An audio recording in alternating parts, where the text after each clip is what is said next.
Set દબાવશો number of cycles એટલે suppose કે આપણે 500 બેગ પછી બંધ કરી દેવું મશીન તો અહીંયા 500 નાખી દેવાનું. નેક્સ્ટમાં સેટ વેઇટ આપણું બેગમાં કેટલું ફિલ કરવું છે.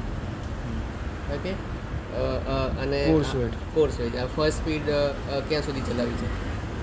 એટલે 40 કિલો સેટ કર્યું હોય તો પહેલાં 35 કિલો કોર્સ જાય એક્ઝેક્ટ અને પછી ફાઇન જાય. હા ફાઇન. પછી આ ઇન્ટરમીડિયેટ છે જે આપણે અત્યારે આમાં કામની નથી. આ વેઇટ ઇન એર એટલે દર વખતે સપોઝ આપણે 500 ગ્રામ વધારે આવતું હોય 500-700 તો આમાં નાખી દેવાનું એટલે એટલું ઓછું થઈ જશે. એટલું ઓછું જાય. ઓકે બરાબર. ડમ્પ ડીલે એટલે આપણું મટીરિયલ રેડી થઈ જાય જેવું 40 કિલો થઈ ગયું પછી એને કેટલા ટાઈમ પછી બેગમાં પાડવું છે. ઓકે ઇમિડિયેટ પાડવું છે કે 2 સેકન્ડ રહીને 5 સેકન્ડ. આ સેકન્ડ છે. આ સેકન્ડ છે. ઓકે એટલે અત્યારે 1.0 કરશો ત્યારે 1 સેકન્ડ થશે. ઓકે ડમ્પ ટાઈમ એટલે ડમ્પનું વાલ કેટલો ટાઈમ ખુલ્લો રાખવો છે. ઓકે આ શું છે 1 સેકન્ડ. હા અત્યારે 1 સેકન્ડ. ઓકે બરાબર. આ સેટ ટેર ડીલે છે એટલે રિસ્ટાર્ટ થશે બીજી સાયકલ ત્યારે ટાઈમ લેશે ટેર થવામાં 3 સેકન્ડ ખાલી. ઓકે સેટેબલ હા સેટેબલ છે.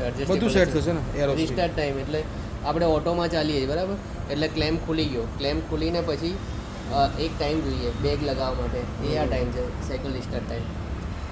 એમાં સેન્સર ઇનપુટ નહીં. હા એમાં સેન્સર ઇનપુટ નહીં આપ્યું અમે. એ ટાઈમમાં ડીલે થઈ જાય તો બેગ એમને બંધ થઈ એવું થાય ને. હા એવું થઈ જાય.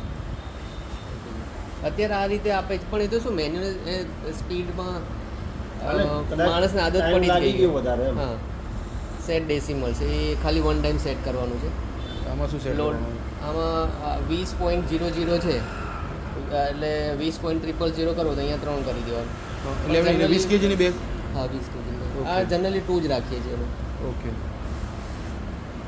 હવે ક્લેમ ઓપન ડીલે એટલે ડમ્પ થઈ ગયું પછી ક્લેમને કેટલા ટાઈમ પછી ખોલવો છે. કયો ક્લેમ. બેગ જે પકડી રાખ્યું ઓકે હોય હા હવે આમાં મેન્યુઅલ નો છે. ઓકે કોર્સ ઓન ડીલે હવે કોઈને શું હોય કે સાયકલ રિસ્ટાર્ટ થાય તો કોર્સ થોડી વાર પછી ચલાવવું છે કે ઇમિડિયેટ ચલાવવું છે તો અત્યારે 1.00 છે 0.0 જ આવશે એટલે ઇમિડિયેટ ચાલુ થઈ જાય. ઓકે બરાબર. આ 3